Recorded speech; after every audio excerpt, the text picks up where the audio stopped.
जहि सेवत नर होत हैं भव सागर से पार। नम्रता और दीनता से भेंट सतगुरु लीजिए। मैं हूँ शरणागत तुम्हारी, मुझे दास अपना कीजिए। मैं हूँ शरणागत तुम्हारी, मेरे हृदय वासा कीजिए। बोलो जयकारा, बोल मेरे श्री गुरु महाराज की जय। बोलो साचे दरबार की जय। बोलो श्री नंगली निवासी भगवान की जय। बोलो श्री परमहंस दयाल महाराज की जय। बोले श्री स्वामी जी महाराज की जय।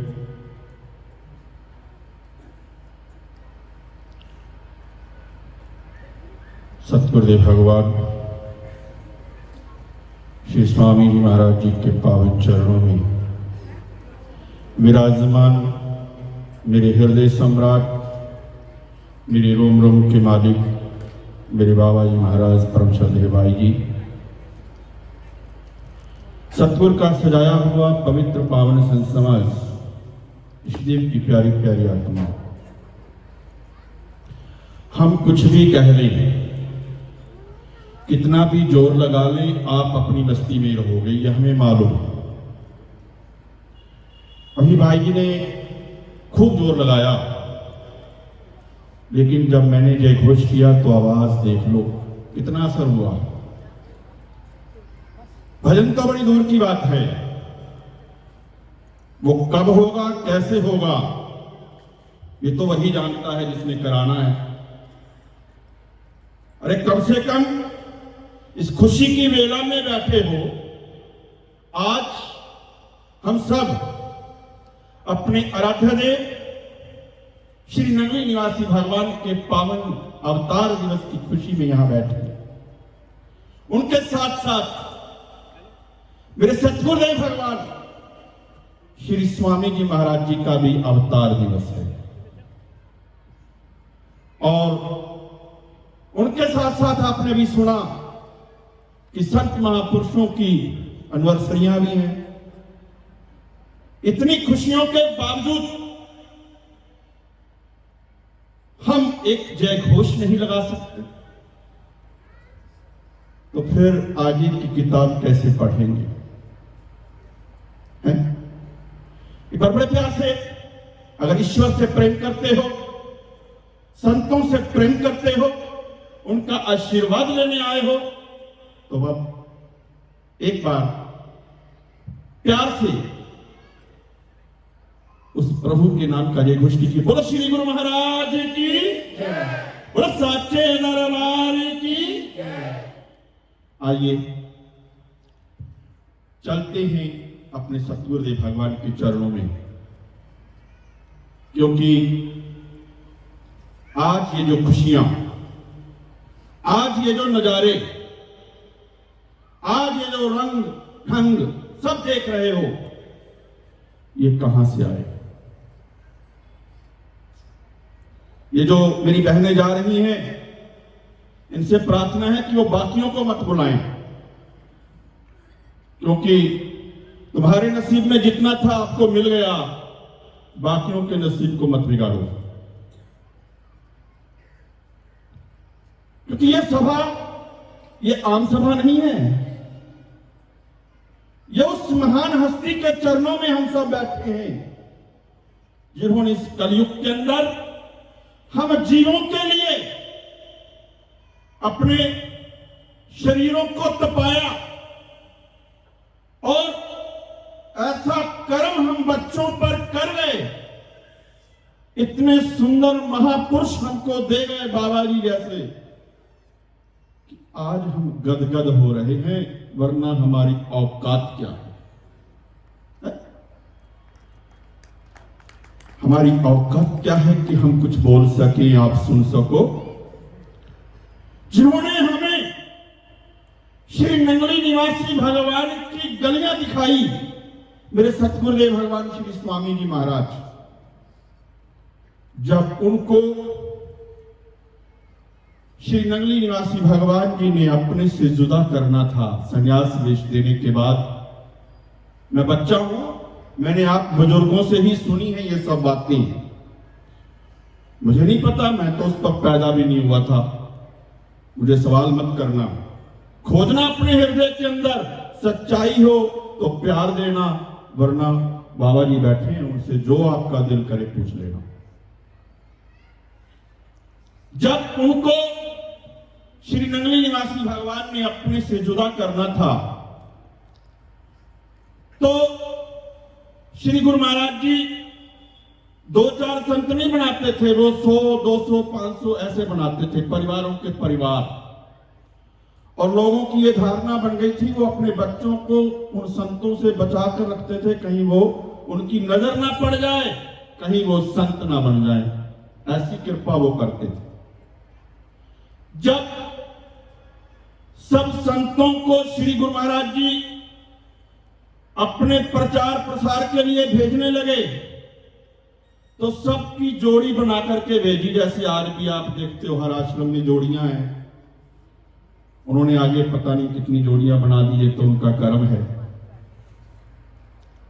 तो जब श्री स्वामी जी महाराज जी की बारी आई, तो उनको अकेला भेज दिया। जब आदेश हुआ अकेले जाने का, तो श्री स्वामी जी महाराज जी ने प्रार्थना की, गुरुदेव आप सबको 2-2 करके भेजा है, मुझे अकेला क्यों? तब श्री गुरु महाराज जी ने उनकी बाजू को पकड़ा और यूं मरोड़ते हुए कहा कि ऐ अनंत, तू एक भी अनंत है, तू अकेला भी अनंत है, तू मेरे साथ है, इसलिए हमेशा अनंत है। आप देख रहे हो, उसी अनंत का ये परिणाम है, आज हम सब भी अनंत हो गए, कोई जुदा नहीं है, सब उस सतगुरु के देव के नाम पर अपनी जान निछावर करने वाले बैठे। ऐसा प्रेम गुरुदेव के चरणों में हम सब ने रखना है। तो जब पाकिस्तान के अंदर एक पंचक कुटिया होती थी, श्री स्वामी जी महाराज जी वहां विराजमान थे, तो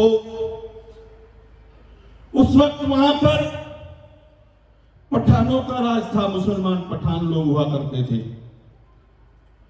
जब उन्होंने देखा कि इस फकीर की तो जो महिमा है वो बढ़ती चली जा रही है और लोग इस फकीर को सजदे करते हैं, और हमारे जो ये दरगाह बनी हुई है यहां कोई आता नहीं,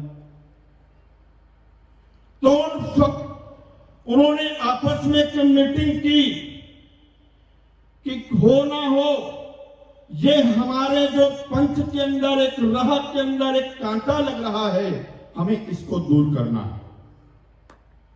फैसला किया गया कि जब आज रात को इस फकीर को किसी भी तरीके से इस संसार से जुदा कर देना है, यानी खत्म करना है। जब ये बात हुई तो 4 पठानों की ड्यूटी लगा दी गई कि आप जाओगे इस कार्य को करने के लिए। ध्यान देना, जब वो पठान रात को आए इस नियत के साथ कि आज इस फकीर को संसार से जुदा करना है, तो क्या देखते हैं कि गुरुदेव भगवान श्री स्वामी जी महाराज जी के शरीर के 4 टुकड़े अलग अलग अलग पड़े हैं।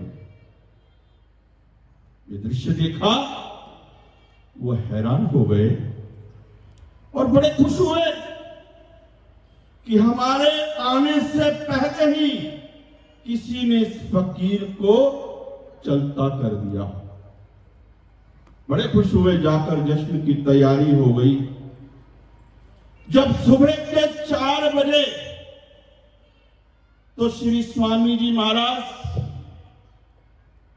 सैर पर निकले तो उन्हीं 4 पठानों ने उनके दर्शन किए और माथा पकड़कर बैठ गए।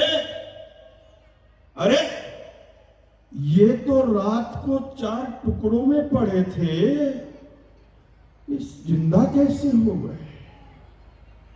जब ये बात उन्होंने देखी, ये लीला, तो जाकर के अपने रहबरों से कहा कि भाई गलती से भी ये मत सोच लेना कि हम उस फकीर का कुछ बिगाड़ लेंगे।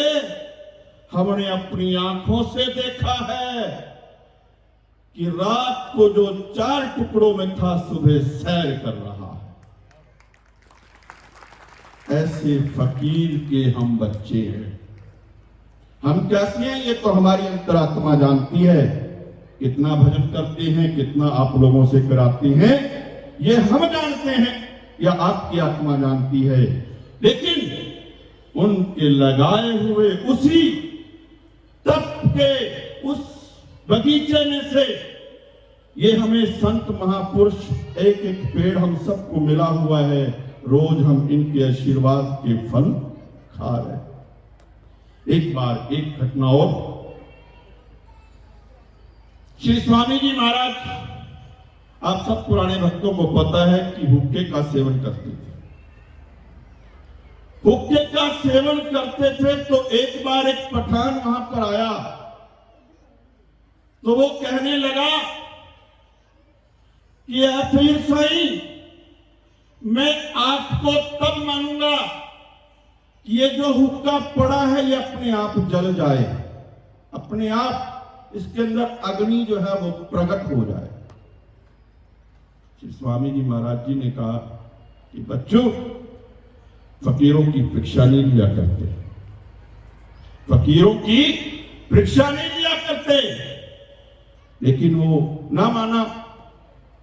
उसने कहा कि ठीक है, ये हुक्का तो बढ़ जाएगा, लेकिन इससे तुझे क्या लाभ होगा? कहगा नहीं, मुझे देखना है आपकी फकीरी को। अगर आप में ताकत है तो इस हुक्के के अंदर अपने आप अग्नि प्रकट होनी चाहिए। स्वामी जी ने 2 मिनट के लिए मौन हुए और कहा कि अब तू देख ले और फिर तू रात को भी देखना। अब भी देख ले और फिर मैं तुझे रात को भी दिखाऊंगा। जैसे ऐसी बात कही, उसी वक्त उस हुक्के के उसके अंदर जो है वो अग्नि प्रकट हो गई और वो चरणों में गिर गया। अब दूसरी बात जो श्री स्वामी जी ने, महाराज जी ने कही थी कि मैं तुझे दोबारा भी दिखाऊंगा, वो ये थी कि उसमें वो किसान था और सुबह 4 बजे खेतों के अंदर पानी दे रहा था। पानी दे रहा था तो उसी खेत के साथ ही आश्रम था और श्री स्वामी जी महाराज अपनी गुदड़ी लेकर के, कंबली लेकर के भजन पर बैठे थे। वो दूर से क्या देखता है, उसे क्या प्रतीत होता है कि मानो उसके खेत में किसी ने आग लगा दी हो। ऐसा उसको लगा। वो हैरान हो गया, घबरा गया। 2-4-10 लोगों को इकट्ठा किया कि भाई मेरे खेत में आग लग गई है, आकर के मेरे साथ मेरी मदद करो और उस आग को बुझाने का काम करो। जब वो सब आए और जाकर के देखा तो सब के सब चरणों में गिर गए। क्या देखते हैं, वो कोई आग नहीं थी, वो तो मेरे गुरुदेव भगवान श्री स्वामी जी महाराज जी के तप का एक तेज था, जिस तेज के बल पे आज मैं बोल रहा हूं, मेरे सभी संत बोलते हैं और बड़े आराम से हम अपने जीवन को यापन कर रहे हैं। मेरे सतगुरु के प्यारों, वो आज भी कहीं नहीं गए। बहुत खूब आज भी आपके साथ वो लीलाएं करते हैं। यहीं के भक्त 5 भगत थे। वो अक्सर महीने में एक बार कुरुक्षेत्र आश्रम में जाते हैं। जनवरी का महीना था, पूरी धुंध, यहां से ये भाई साहब भी दिखाई नहीं देते थे, इतनी धुंध। वो आपस में बात करने लगे कि यार आज हम बहुत लेट हो जाएंगे और हम जो है इतनी लेट ना चला करें, क्योंकि संतों को परेशानी होती है। वो हमारे लिए फिर खाना बनवाएंगे और हमारे जो है सारा इंतजाम करेंगे। जब ये भाव उनके मन में आए तो एक गाड़ी बिल्कुल नहीं, उसके अंदर एक ड्राइवर बैठा है। वो गाड़ी आकर के उन भक्तों के पास रुकी। पूछ लेना यहाँ राजू भैया हैं, उनके साथ जो 5 भैया और जाते हैं। वो गाड़ी आकर उनके पास रुकी और उस भाई साहब से कहा कि भैया आप ये गाड़ी मेरी गाड़ी के पीछे लगा लो। पूछा कहां जाना है? बताया कि कुरुक्षेत्र जाना है। राजपुरा के पास वो उनको मिले और जाकर के 3 मिनट के अंदर, 3 या 4 मिनट लगे। ये लीला यहां की है आपके भक्तों की कि जाकर के पिपली पुल के नीचे दोनों गाड़ियां खड़ी हुई। क्या देखते हैं, जो आगे वाली गाड़ी थी वो नजर आनी बंद हो गई। ऐसे मेरे सतगुरुदेव हमारे अंग संग, हमारी हर हाथ में हमारे साथ हैं, हमेशा हैं, रहेंगे। जिस दिन वो नहीं रहेंगे फिर हम भी नहीं रहेंगे। यही एक कामना हम सब में दिल में रखनी है। जिस दिन ये बात हमारे दिल में रही कि जब तक वो है तो हम हैं, फिर हमारे जीने का मजा ही कुछ और है। और जिस दिन हमने ये सोच लिया कि हम हैं, उसका तो पता नहीं, फिर जिंदगी बेकार है। जिंदगी जीनी है तो सार्थक जीनी है। और यही प्रार्थना करनी है कि ऐ गुरुदेव आप हमारे अंग संग हो, रहोगे हमेशा। हम आपके ही चरणों के गुलाम हैं। तो इन्हीं भावों के साथ एक छोटी सी प्रार्थना करना चाहता हूं। अगर इस आनंद को दिल के अंदर रखना चाहते हो तो इस पर अभी एक मोहर लगनी बाकी है। एक मोहर लगनी बाकी है। वो मोहर कौन लगाएंगे बताइए? मेरे बाबा जी महाराज। जब तक उनके वचन और उनका भजन समाप्त ना हो जाए तो भैया कसम है आपको मोबाइल की, उठ के मत जाना। बोलो श्री गुरु महाराज की जय, बोले साचे दरबार की जय। अभी